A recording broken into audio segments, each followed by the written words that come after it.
samal ajal muidugi, nagu ka mainitud, Paide linnameeskonnal ikkagi võimalus tegelikult tabelis veel 2 kohta kerkida, aga selle jaoks on neil vaja siit võitu ja paralleelselt on ka avavile antud meil siin mängus. Ja kohe seda esimest väravat otsima mindi päris julgelt 4 mehega ette rünnakule asuti, aga selle esimese olukorra klaarisid Pärnu kaitsjad ära. Nüüd otsitakse pikema palliga, ei ole suluseisu, aga ja eksib värava tootlikult ja seis on 1-0 6. minutil. Ei keegi muu kui Kristen Saarts lööb oma ära. Tema jaoks on see Premium liigas 7. värav, nii et on ka ülekaalukalt Pärnu siis edukaim väravavõit sel hooajal ja sellisest eksimust. Jah, on palli taha jäänud nüüd Frolov ja Lillander ja vaatame, mis siit sünnib. Saab uuesti löögile ja tuleb 1-1 ära ja Lillander lööb selle tagasi 19. minutil. Selle karistlöögi järgses olukorras Mikael Lillander seisu viigistab. Põrkas õnnelikult see pall talle sinna ette, et jäi küll esimene Frolovi katsetus jäi sinna meestesse kinni, aga põrkas nii hästi, et Lillander, kes oli pallist üle jooksub ette teinud, oli just sinna suunas liikumas ja sai hästi löögile ja veel rikošetist seal niimoodi, et Vainul ei olnud lihtsalt mitte midagi teha väravas. Ja nüüd Pärnul võimalus tekkimas, vaatame seal Pent tõuseb. Saarts hoiab seda palli võib-olla natukene liiga kaua, aga nüüd Veensalu vasakult äärelt toob palli ja Jaanovits määrab penalti. Tundub, et käsi seal oli.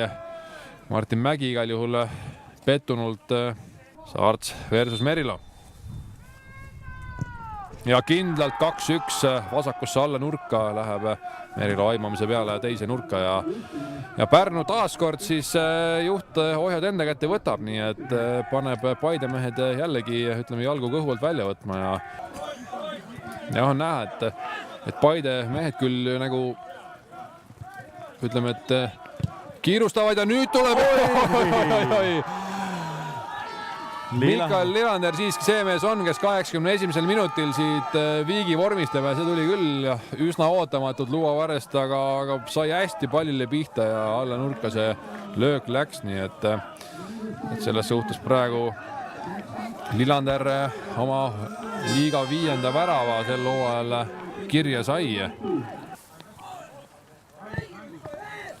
Pärnust kaasa sai, kui ja tuleb ära. 90+1. Siit ikkagi tundub Paide linnameeskond võtab oma. Tundub, et Sören Kaldman see mees, kes ikkagi kodumeeskonnale jällegi rõõmu valmistab ja tõesti jäeti see sõna otseses mõttes hooaja viimasele minutile ja selle võiduga nüüd tõustaks küll tabelis siis 6. Annab oma mängu teise kollase kaardi siit nüüd. Ja mäng ongi lõppenud. Paide linnameeskond siis 3-2 võitnud Mikael Lillander kodumeeskonna poolt 19 ja 81 minut ja Sören Kaldma 90+1